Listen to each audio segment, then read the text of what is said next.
Hi, my name's Ian, and this is the second part in our series here, running through old adverts, gaming adverts, role-playing game adverts, and so on from the start of D&D, first start of role-playing, all the way through to however far we get with this.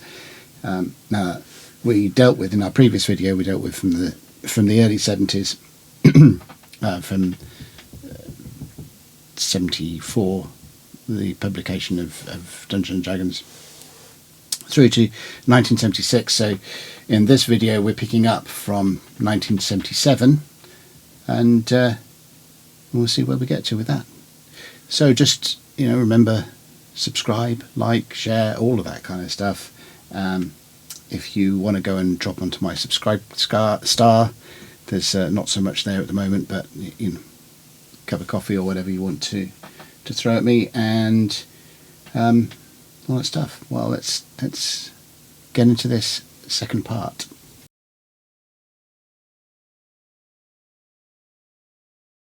So we're getting to our second phase here, and I put this another Gen Con advert, but this one tickled me in the fact that they're having Gen Con now in the Playboy Resort in Lake Geneva, which is, illustrative of the times, I guess. Can you imagine a role-playing game convention in a Playboy Resort? It's just funny. So now we're getting into the period where I started this my journey into this, old enough to actually read these rules and understand what the hell they were on about, and make decisions on what to ask parents for Christmas and so on.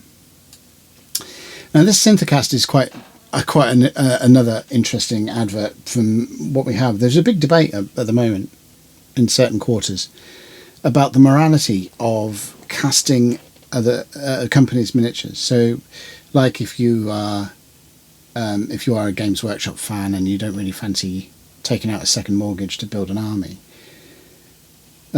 is it okay to go and take something from Thingiverse or something and go and 3D print your own, or 3D scan a Games Workshop miniature and print out your own version of it, or go and cast your own? And I mean, the legality of it and the copyrights and whatever probably say no, that's not an okay thing. You're copying someone else's work and effectively taking revenue away from that company. But here we are, back in the day, where we have an advert in a magazine, a professional gaming magazine, quite neatly saying, here you go, you can use this stuff to go and make copies of miniatures that you've bought. It's just an interesting thing, the debate going on at the moment about the legalities of things and whether it should be clamped down on more or anything like that, and building proxies and recasts, and there we have it, the tools to do just that, right back in a pro mag. Arduin is an interesting one.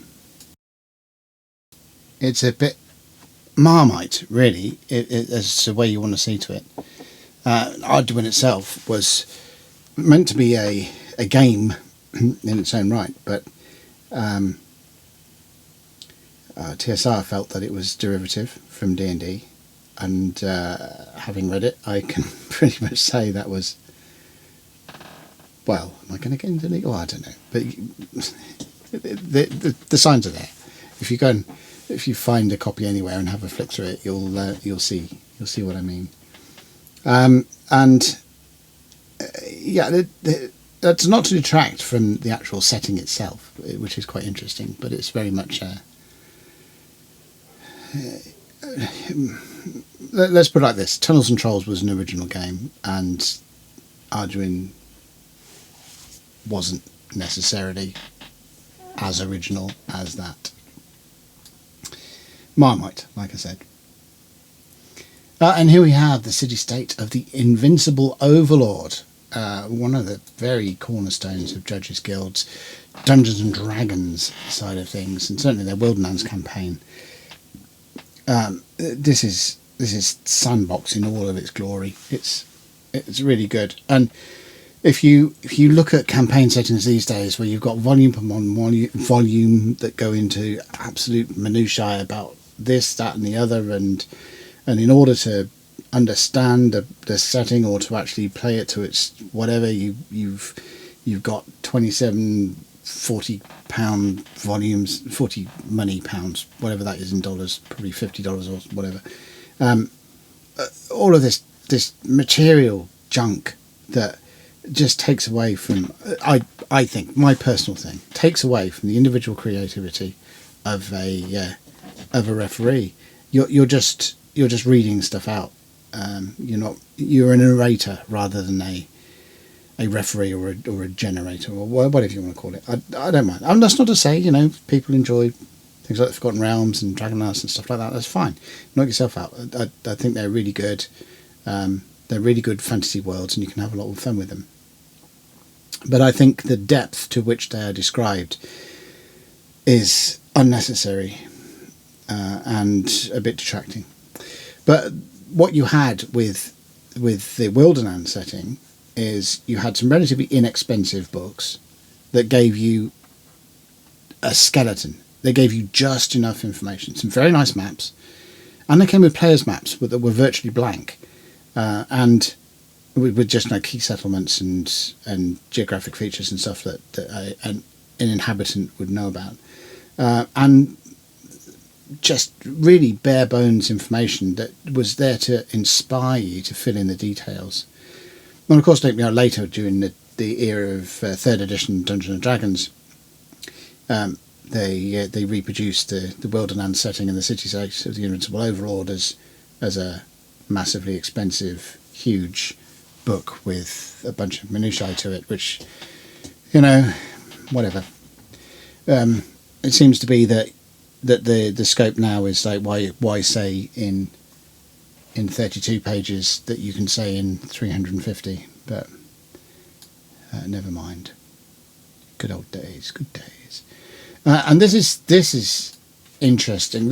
When I came across this advert, it's not an advert that stuck in my mind at the time, but it sort of shows the evolution of miniatures, officially licensed miniatures for D&D. Because in my mind, the earliest miniatures that I can remember being advertised as being specifically licensed for D&D came from Grenadier, and then later with Ralpatha, and somewhere in the mix with Citadel in the UK as well. But Grenadier, then Ralpatha. What I didn't really twig or didn't pick up, and maybe they were just difficult to find in this country at the time. I don't know, but I thought miniature figurines they were in this country, in the UK. I mean, but regardless, I'm going off piste here. But the fact is, Miniature Figurines Limited did the first line of officially licensed Dungeons and Dragons miniatures, and that came as a surprise to me when I was going through compiling all these adverts. There you go. Here we have Metagaming Concepts and Ogre. Microgame number 1, and one of my all-time favourite games in total. Ogre is just, it's I've done a video on it. Go and look at the video and then you'll see my thoughts on it. But this is like I said, Metagaming Concepts were a fairly large entity in this time, and the micro games were among the popular of their output. And Ogre was the first. The British Fantasy Society. Now, okay, so this is mainly an author society. I think there's an advert a bit later on that touches on this as well. But this included, if you think of American authors such as Fritz Leiber and so on, that were connected with people like TSR. In the UK, we had well, I mean, not necessarily living here, but in association, we had people like Arthur C. Clarke, and they were and Michael Moorcock and so on, and they were became part of the gaming scene as well. I mean, Moorcock not directly, but he certainly gave his blessing and to and licensing to gaming, but they were all part of fantasy and science fiction literary circles, and the fact that they advertised in their membership in the pages of gaming magazines. I think that tells you how the connection between literary works and gaming works was there on both sides of the pond. Chris Harvey Games, they were a distributor that didn't become as big as Games Workshop, but they could have done. They through Chris Harvey, the Tunnels and Trolls was published in the UK, so they were the first inroad into that game that we had, and they also distributed TSR's material and a number of others. So and GDW, Traveller's publisher. So Chris Harvey were one of the instrumental distributors in the UK of American role-playing games. God's Fire, another important game on the development. That's another one that Steve Jackson was involved in. The American Steve Jackson. But this is all prior. This is metagaming concepts prior to him splitting off from them and forming his own company. Monsters, another metagaming one that ties in with Flying Buffalo as well. The rules written by Ken St. Andre, standalone game using similar mechanics to Tunnels and Trolls, and the Monsters was published by Metagaming Concepts. Tunnels and Trolls was published by Flying Buffalo. So I do believe that Monsters then ended up being published by Flying Buffalo further down the line. Can't quite remember. Nomad Gods. Okay, so RuneQuest is one of my favourite games. RuneQuest started off as a again. There's a video on RuneQuest. I'm not going to go into it a huge amount here, but this is an advert for Nomad Gods, which was a board game that followed on from White Bear and Red Moon, which was the start of Glorantha and eventually RuneQuest. So this is some of the early stuff from Chaosium producing these board war game, fantasy board war games that built on Glorantha as a concept. Star Empires. This is now you have to remember we're back in 1977, 78 sort of time.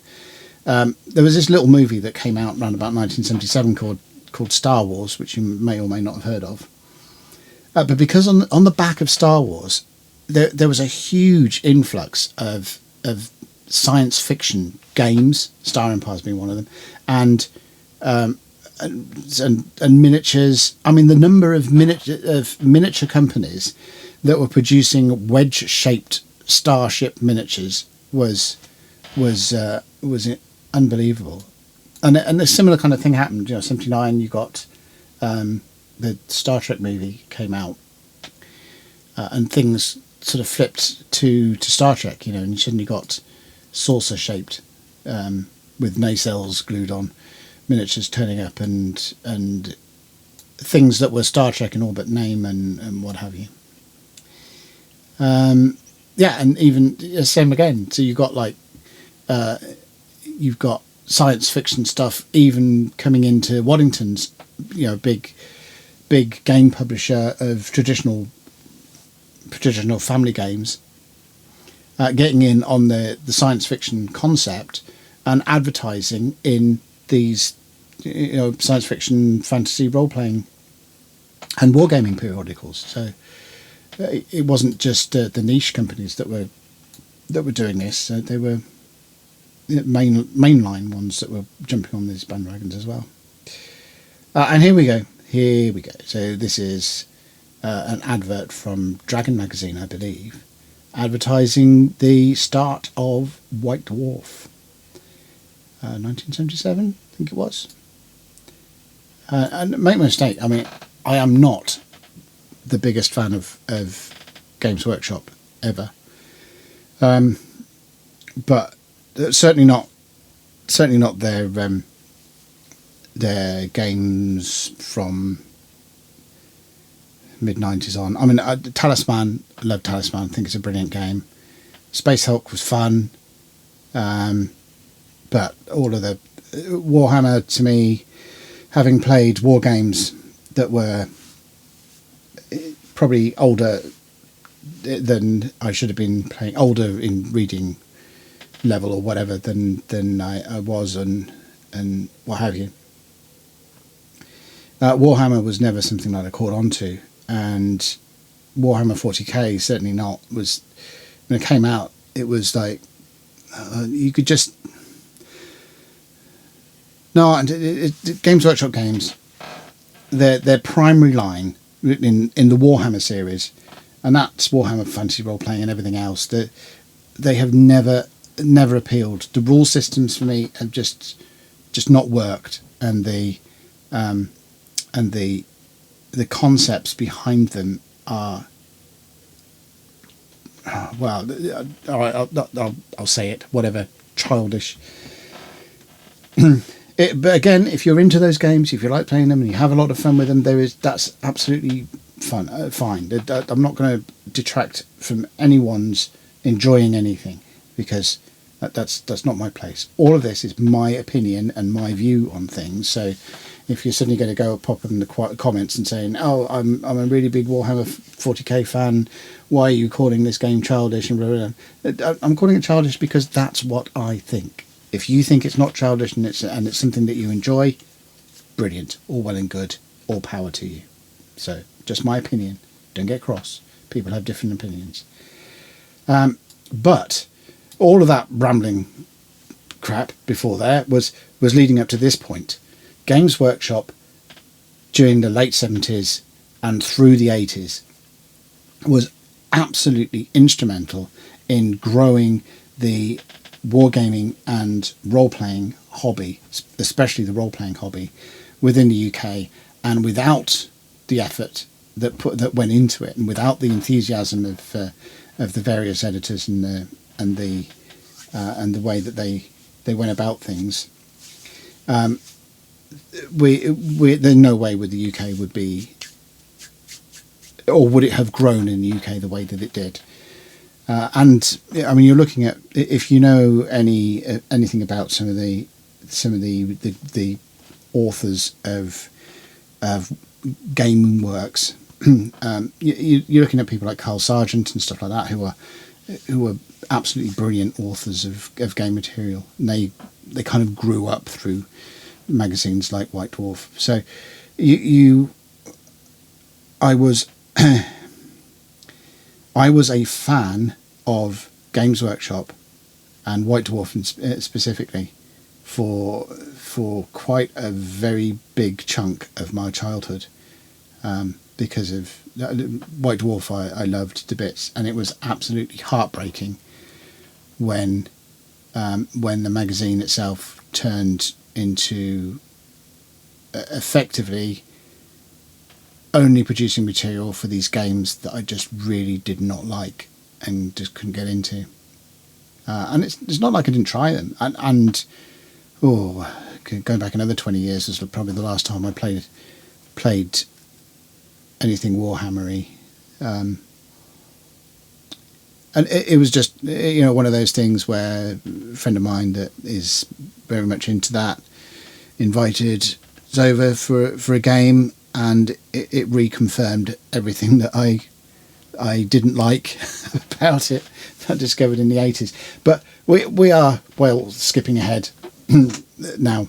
The whole point is Games Workshop then, in the 70s, as far as the UK gaming scene was concerned, was absolutely key and important. And I loved it. Loved me White Dwarf. That's one of those things, one of those exciting things that I don't think you get so much these days, is maybe it's because I'm long in the tooth and cynical, and there is an element of been there, seen there, done that sort of thing that comes out in a lot of gaming material these days. I mean, for example, Wizards of the Coast have just come out with for 5th edition D&D. They've just come out with the Ravenloft book, and if you've seen my videos again, you'll probably see me rail against Ravenloft again. It's not Ravenloft that I'm railing against. Ravenloft I love as concept. It's the fact that it keeps getting redone. There is nothing new under the sun. Everything is just repetitive and just doing the same thing again. They add little bits of differences, and obviously there's differences between books that are produced for different editions, but it's still, if you're a DM worthy of your salt, you should be able to pick up a module from any edition of any game. Even like you should be able to pick up a RuneQuest book and translate it into whatever edition of Dungeons and Dragons you prefer, or pick up a Dungeons and Dragons module and run that with RuneQuest or whatever. If they're set within the same genre, it should be child's play. But unfortunately, the powers that be seem to just want to repeat things all the time, and that is very, very frustrating. So, yeah, where we're going. I can't remember the point I was trying to make there. Never mind. I'll probably figure it out again when I come to edit this rambling nonsense. What do we get to now? Asgard Miniatures, another miniatures company that was coming through. You see, every miniatures company.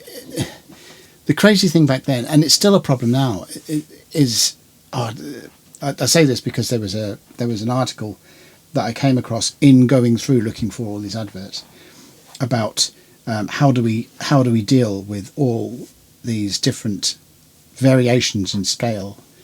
Now everything like Asgard Miniatures producing 25mm figures, Grenadier producing 25mm figures. All of this going on, but their concept of 25mm was not necessarily the same in between each different company. So you got a lot of variation.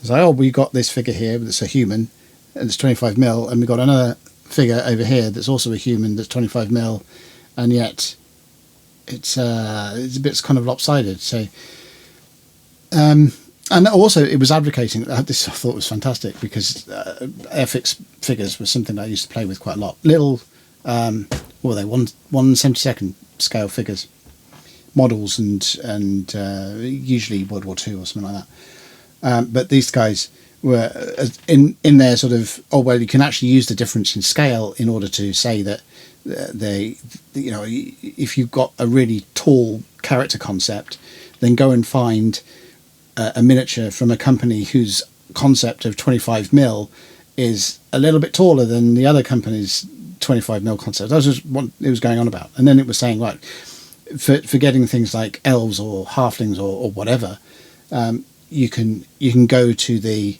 historical figures, 1/72 scale things, plastics mainly, produced by companies such as Airfix, and use those. So you've got the whole.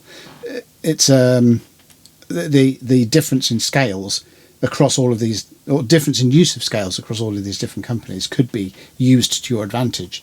And I was thinking of that today because I grew up with wargaming figures were 15mm and role-playing figures were 25mm. That was the basis that we worked on. But when you're looking at today, you've got you've got 28s, you've got 32s, you've got whatever heroic scale is, and you've got a massive variation in scales now that are all meant to work on 1 inch squares for 5 feet, but there's all this variation of stuff going on, and just thinking on that that article still applies. That article is just applicable now, where you could use all of these different figures from different manufacturers to go and depict characters of different heights and different species and different whatever you want. But you got these games now that that only allow figures from their little particular niche of the game things, and you have to build them up in squads and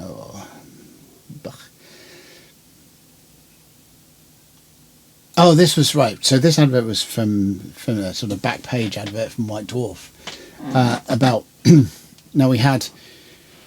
It's illustrating the kind of explosion started by Games Workshop in gaming shops and science fiction shops. So this was one of those, and there's a few more adverts for places like that. We had to go and get a lot of games through mail order. So there were a lot of these companies that were set up that would ship in from the games from the States. I mean, this is one of the reasons. This one of the ways that Games Workshop set themselves up. They were shipping games in from the States and then sending them mail order all through their shops in Nottingham and London, I think. Or did they start in? Oh, I can't remember. Games Workshop. Okay, so this is Games Workshop's London shop. There you go. So Judges Guild stuff there. The Kriegspieler, the miniatures company that we were just talking about. Dragon issue number 7 there. Metagaming Concepts, microgames, and so on. Some more stuff from TSR. So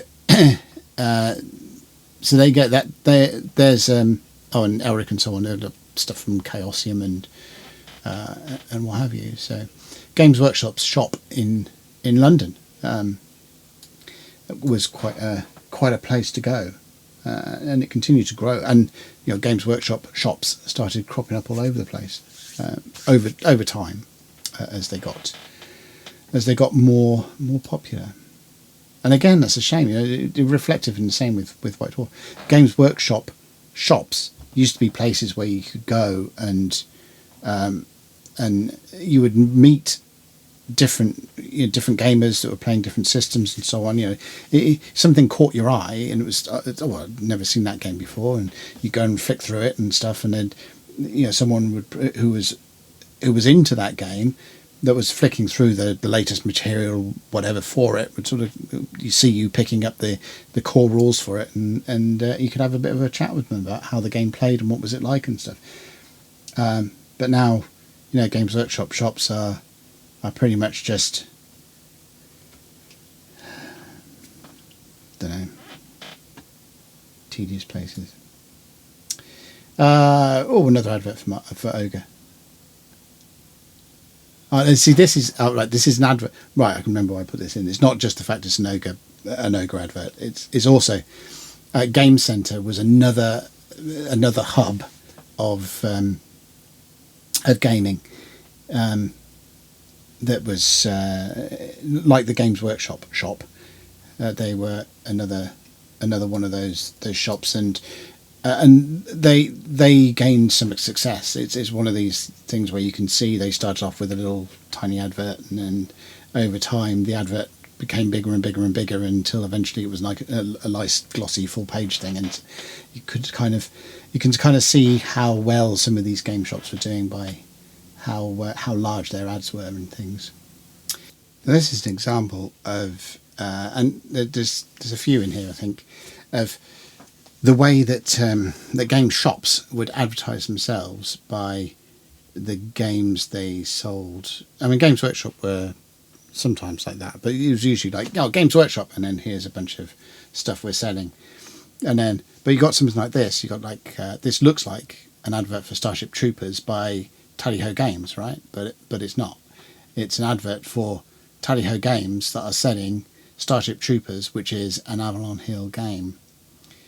So I don't know. I'm in two minds of whether to actually call that deceptive or not. But it's you saw it quite a number of times, and I did spend a fair bit of my youth thinking that certain games were published by certain companies that weren't actually published by those certain companies at all. They were published by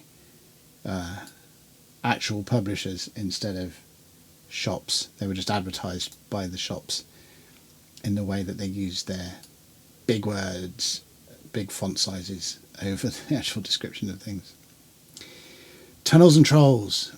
There we go. So this is the Game Centre. But again, you look at that and think this was an advert for Tunnels and Trolls, but it's actually an advert for the Game Centre selling Tunnels and Trolls. And yeah, it's fair play if you're interested in tunnels and trolls. I suppose you'd be more interested in the games that you wanted to buy than the places that were selling them, so specific places that were selling them. But yeah, the Game Centre weren't the only place that was selling tunnels and trolls, but whatever. And Chaosium, another. Well, I say I like RuneQuest and the Chaosium published RuneQuest, so yeah. But this is an illustration of the fact that you got Elric, the board war game, produced under the blessing of Michael Moorcock, great British fantasy and science fiction author, and sometime member-ish of Hawkwind, who are an interesting band, and all the world's monsters. There were 3 volumes of that in the end, very sort of typefaced and stuff like that, but an interesting set of books to get. Basic stats that can be pretty much translated into anything you like. But, there you go. 3 volumes of monsters.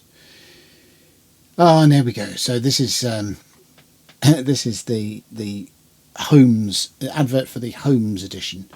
So we've had where we got to in the development of D&D. So Gods, Demigods and Heroes was the last supplement from the classic game, and then it was reformulated, and we have an advert here for the J. Eric Holmes basic edition of it from the pages of Dragon magazine. So this is where the mid period, shall we call it, of D&D started. Cosmic Encounter, right? So Cosmic Encounter, I think, is another.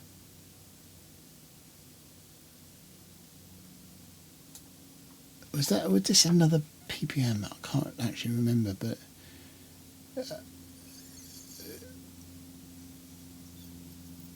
I can't actually remember, but the reason why I added this in is because of the ambitiousness that games were advertised by. I mean, we're getting to the point now, like late 70s and stuff like that, where the market was becoming swamped with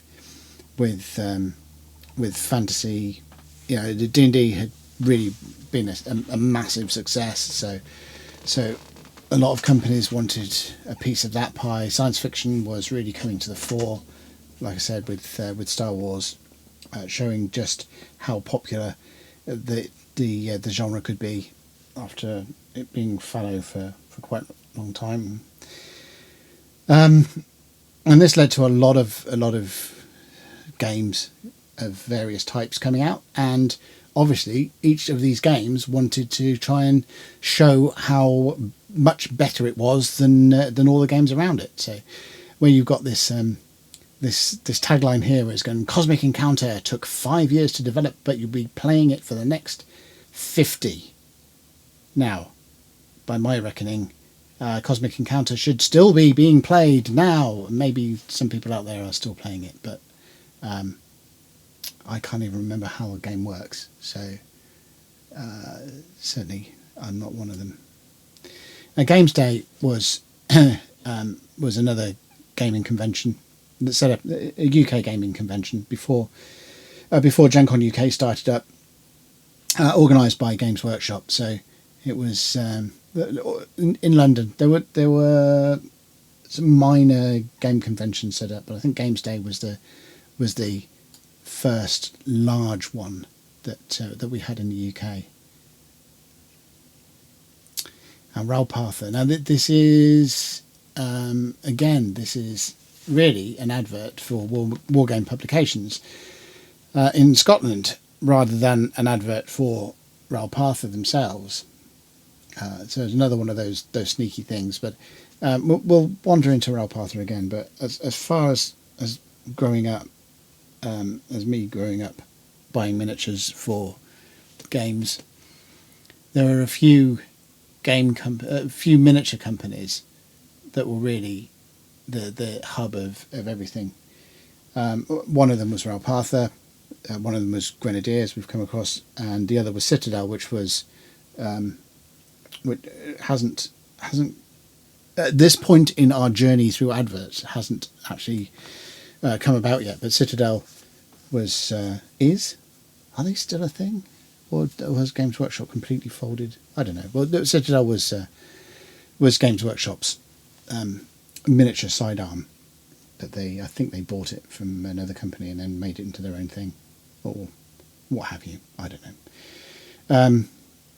So we had Citadel miniatures, we had Grenadier, we had Ralph, and there are a few other ones as well, like Dixon and Essex and so on, but they were more on the wargaming side.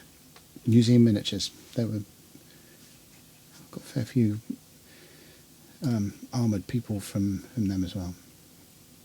Legions of the Petal Throne, set of wargaming rules by TSR again, set in the Empire of the Petal Throne setting. Again, this is illustrating the fact that TSR, despite the success of Dungeons and Dragons, and now we are, like I said, in the second phase of D&D, where we're on the cusp of advanced D&D. We have the Holmes set of basic set wandering out, but here they are, still producing miniature wargaming rules. So, Archive Miniatures, another miniatures company, another illustration of the explosion of miniatures that they go through. But here it's interesting where you've got so Archive Miniatures were a miniatures company in the States, and you've got, right under their UK distributor, Games Workshop. So when I'm saying that Games Workshop was really instrumental in the explosion of role playing and war games in this country, I'm not kidding. It was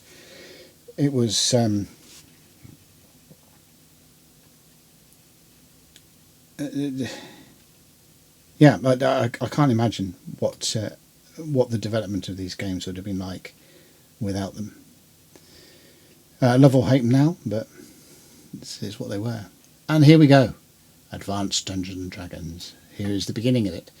An advert from the pages of Dragon Magazine for the Monster Manual. And look at the price. Look at the price of the Monster Manual. Just under $10. Can you imagine? Can you imagine buying a hardback game book now for $10? Now you can go and shout, well, inflation and everything else, $10 in today's money, or whatever. But you've got to remember that the cost of printing things and putting books together. I mean, what did I do last? I got Solar Quest, the classic Solar Quest things from Chaosium as PDF, and I didn't want them in PDF because it's a bugger to try and play through them as PDF files, and you're just like having to flip back and forwards between paragraphs. So I wanted a book, so uploaded them to Lulu, wanged them through that, and came back. So that's a one-off bespoke print of stuff, and what was it, 16 quid or something like that. So you know, the fact that you have to shell out 30, 40, 50 quid on a single game book, especially in a game that requires more than one book in order to get the full game, I think is a bit of an aberration. But unfortunately, the trend has been started, and capitalism dictates that you will charge and produce whatever you can get away with, and so that's the way that the hobby has gone. And also people demand, just like reviews, you read reviews and the first thing they do in the review is to review the bloody artwork. Whatever you think about it, if I'm going to pick up a book by Alan Dean Foster, I want the review of that book to go on about the artwork, because, you know, or Frank Frazetta or whoever, you know, I want them to tell me how good the artwork is, and that'll burn through. If I pick up a role-playing book and the first thing it's doing is tell me how good an art book it is,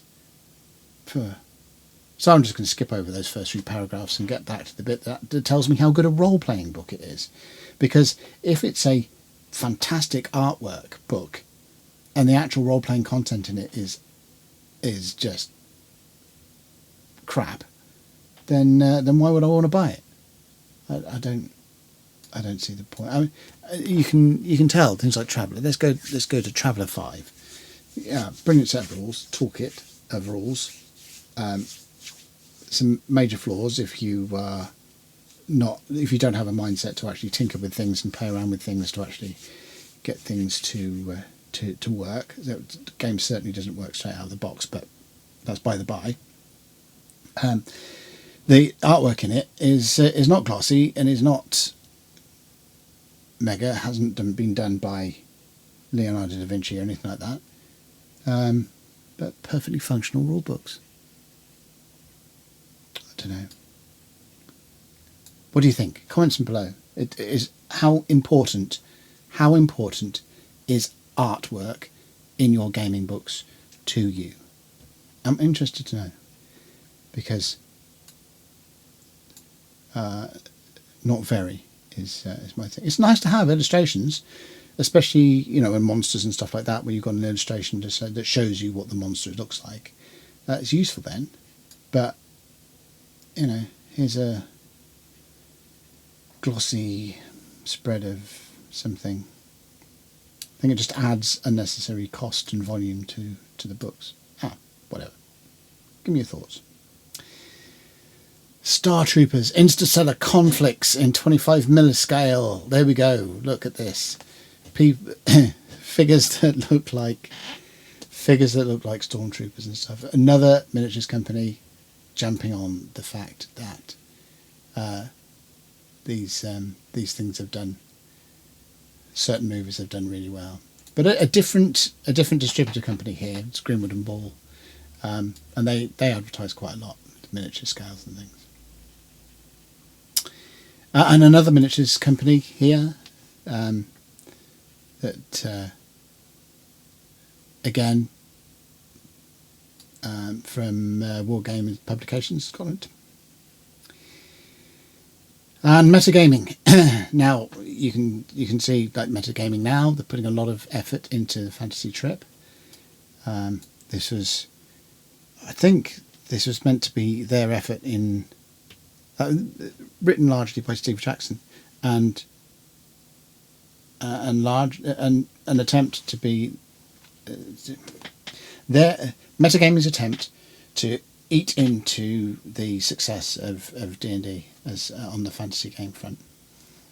But weirdly, I mean, much as I love things like Ogre and GV and a lot of the stuff that Steve Jackson has written, I could never get into the Fantasy Trip. It always seemed a bit too quirky and too odd, limiting, I think. You had to play the rules rather than the rules trying to simulate something. Maybe that's my just impression of it. And there you go. There's Games Workshop, big full-page spread of all the things that they are now largely importing. So you got there you have D&D obviously is there, Judges Guild. What else have you got? Oh, they're all split down by you got Metamorphosis Alpha in there, so they're split by genre rather than a company. From then on in, you got Ogre in there. No Traveller. You see this, under science fiction, you've really got nothing in the way of Traveller. By this time, Traveller had actually been published, but they hadn't really made it over into the UK yet. And again, it was Games Workshop were largely instrumental in bringing GTW stuff in. There was an interesting one later, but we'll see. Stellar Wars, another one. There we go. Dun dun dun. It's yet another fighty, starshipy type thing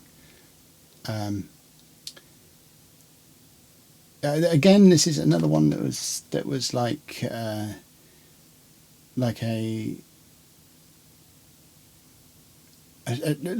a shop. I think this might have been their own game actually, but largely a shop that was then advertising themselves through a game. But such as it was, there were quite a few shops that did actually create their own games. Time Lord Trophy.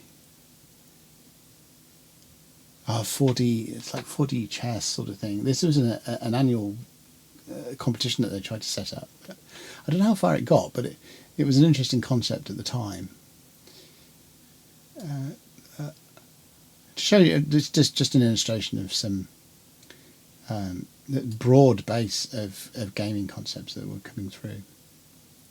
And there we go, British Science Fiction Association. The chairman, Arthur C. Clarke. This is like, it's the same organisation that was organised before, that was advertising. We had a previous advertising. Again, from the pages of White Dwarf magazine, you've got this relationship between these organisations that are connected to authors in the field, quite famous authors as well. Games Workshop moving. They were going from from one shop to another. As Grenadier, again, this is like, if you remember back to the other Wizards and Warriors advert, this is them becoming a bit more of a pro, just showing them through. And this SD and VM, War Games by mail order.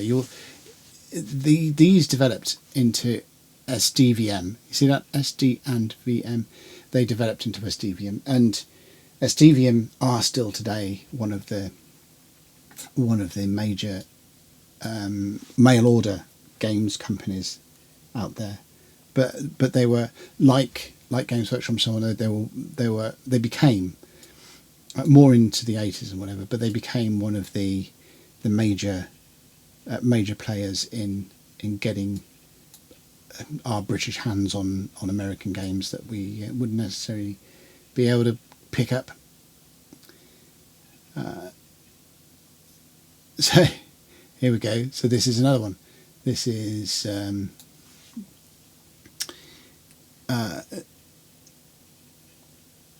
another mail order company. Like I said, in the UK, in that period of time, buying stuff by mail order was the easiest way. There were like Games Workshops down in London and a number of other specialist game shops scattered around the country, but by far the easiest way to get hold of games, American published games, was by mail order. And this is another mail order company advertising itself by splashing popular game across its heading. And we got different things. See, Hinchcliffe Models, they had a number of miniatures that they would import and sell, but at least they're actually advertising themselves first before they get into those things. It's like, this is who we are and this is what we sell, rather than this is what we sell and somewhere in there you'll find who we are. Oh, right, so the announcement at Gen Con 11 where Gamma World will be released, the next role-playing game from TSR, and next one in the AD&D line of the Player's Handbook. Exciting stuff. And it was exciting. It was exciting at the time. I think that's what I was trying to talk about earlier. The actual, White Dwarf was one of those, it was a magazine that you were excited to read. You were excited to see what was going to be in the issue and what material comes out. And it was the same as like when these games came out. They were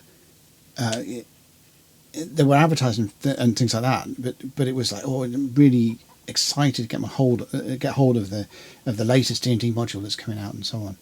And I don't know whether that dies off when you get older and you just go, well, it's just or whether it is actually that sort of, there's nothing new under the sun stuff, where you pick up something and it's like, well, this is exactly the same as this other thing that I've read and whatever, and there's no real innovation that's gone into this. They've just picked up concepts from other places and just thrown them together. That's another thing. Well, tell me if is it that I'm jaded because I'm old, or is it that I'm jaded because so much of the material that's coming out today just seems to be repeating history.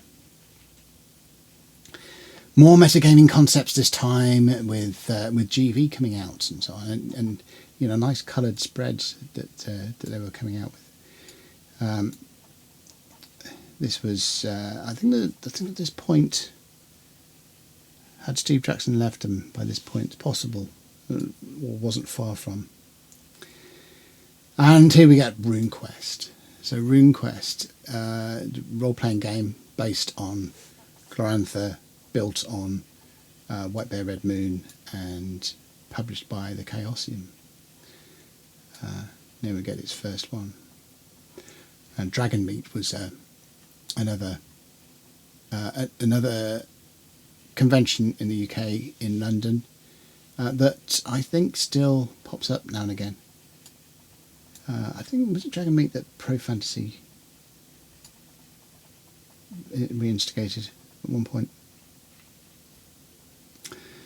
Fantasy Games Unlimited, they were another game company that published quite a few things. I think, what did FGU do? Was Bushido one of theirs? Quite possibly. Chivalry and Sorcery, like this advert is saying, is one of theirs. But FGU lasted a fair old while. They did some really nice games. There you go. So Gamma World, advert for that, proper advert for that, as opposed to it's coming at Gen Con. And miniature figures, and they're... Oh, this... Okay, so this is the UK advert forum, where they had their shop in Southampton. And... Oh, the Player's Handbook is finally here. Awesome. So now we're in 1978 with the AD&D first edition line. Phoenix models. Again, this is just an illustration of miniatures at the time and the number of companies that were producing miniatures by this time. Sorcerer's Cave, the board game. Dungeon came earlier, but Sorcerer's Cave was a bit was sort of similar. And Imperium, right? So this was an interesting fact that I sort of found going through all of these. Found that even though Traveller was first published in 1977, and we are quite firmly in 1978 in our timeline here at the moment, the first GDW adverts that we start running into were advertising Imperium and their sort of board game things, and not Traveller. So it's quite interesting. You sort of have to wait. I don't know why. Maybe it's my affection for Traveller that is telling me that, hey, GDW, you should have gone and advertised that a bit more. And this is what I was saying about the Game Centre. So now they're on full page, nice logo and everything else, instead of that little scrappy thing, or trying to disguise their own adverts as adverts for Tunnels and Trolls. And advert from Dragon Magazine for the Giant series, the G series, the first advanced Dungeons and Dragons modules that TSR produced. Which I thought was quite amusing. Where you've got let's start off our official adventure line at 7th level or whatever it was. It's like something doesn't make sense here, but never mind. Nice little thing. But here we go. This is another illustration of how central Games Workshop were. This is just showing the UK distributor for Judges Guild were Games Workshop.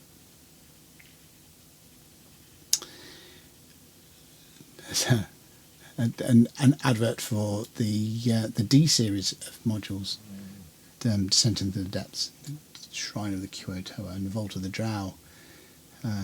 It's still among my favourites. Big advert for Chaosium stuff. So in there you've got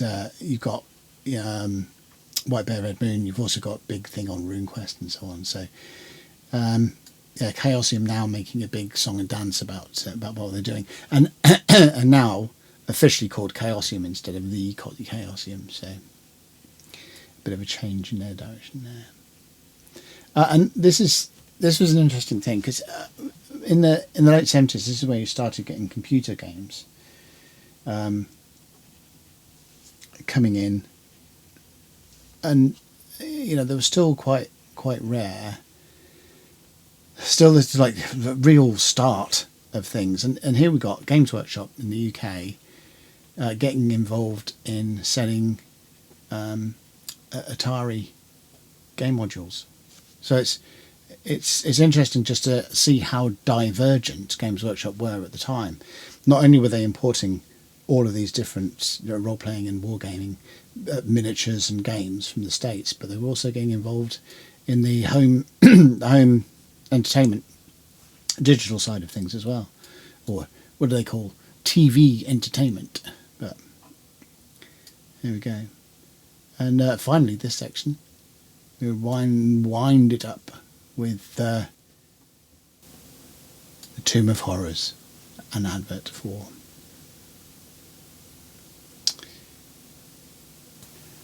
And that does it for this episode. And next episode we'll be delving in from 79 to 1980 and seeing where the game goes through. And remember, in that period we had the initial rules for Advanced Dungeons and Dragons. The core rules for Advanced Dungeons and Dragons were completed with the Dungeon Master's Guide, and we've got all of that side of things to look forward to. So I hope you're enjoying this series and my ramblings about things. I think it's been interesting for me anyway to look through these old adverts and recall some of the key things that struck me growing up with role-playing games and war games and these magazines like Dragon and White Dwarf especially. So yeah, until next episode. See you then.